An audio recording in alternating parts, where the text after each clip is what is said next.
వివాహ జీవనానికి శ్రీరాముడు ఒక జీవన మార్గదర్శి.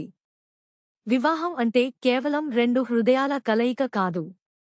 అది రెండు జీవితాలు, రెండు కుటుంబాలు, రెండు బాధ్యతలు ఒక్కదారిలో నడవడానికి చేసే పవిత్ర సంకల్పం. ఆ మార్గంలో యువతకు వెలుగుగా నిలిచే ఆదర్శం శ్రీరాముడు. శ్రీరాముడు రాజకుమారుడు. రాజ్యమంతా ఆయనది. సుఖాలు ఆయన వెంట నడిచేవి. కాని ఆయన జీవితం చెప్పే గొప్ప పాఠం ఏమిటంటే, బాధ్యత ముందు సుఖం తలవంచాలి. వివాహానంతరం యువత జీవితంలో మొదటిసారి నేను కంటే మనం ముఖ్యమవుతుంది. అదే భావనను శ్రీరాముడు సీతాదేవితో చూపించాడు. అరణ్యవాసానికి వెళ్లాల్సి వచ్చినప్పుడు రాముడు సీతను ఆపవచ్చు. అరణ్యం కష్టం, నీవు రాజభవనంలో ఉండు అని చెప్పవచ్చు. కాని సీత అన్న మాట ఒక్కటే, నీ ధర్మమే నా మార్గం. అక్కడే మొదలవుతుంది ఆదర్శ వివాహ జీవితం. భర్త ముందు నడిచేవాడు కాదు, భార్య వెనుక నడిచేవాడు కాదు. ఇద్దరూ పక్కపక్కనే నడిచేవారు. అరణ్యంలో కష్టాలు వచ్చాయి. ఆకలి వచ్చింది. భయం వచ్చింది. అనిశ్చితి వచ్చింది. కాని రాముడు ఎప్పుడూ సీతకు భద్రత ఇచ్చాడు. రాజుగా కాదు, వీరుడిగా కాదు, భర్తగా. వివాహ జీవితం అంటే ప్రతిరోజూ యుద్ధమే.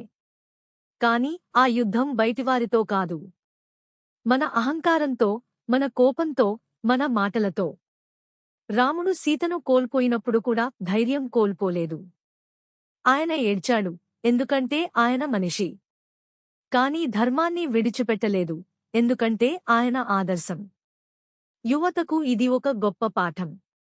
భావోద్వేగాలు ఉండాలి, కాని నిర్ణయాలు విలువలతో ఉండాలి. వివాహానంతరం సమస్యలు వస్తాయి. అర్థం కాకపోవచ్చు. అభిప్రాయ భేదాలు ఉండొచ్చు.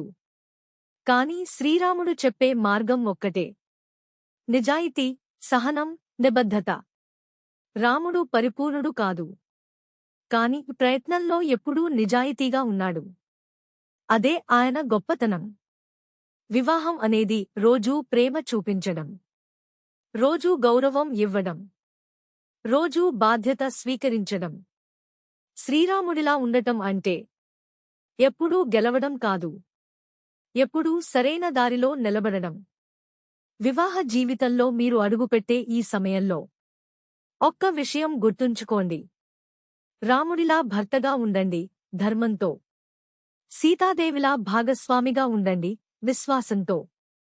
అప్పుడు మీ వివాహ జీవితం సుఖమే కాదు, సార్థకమవుతుంది.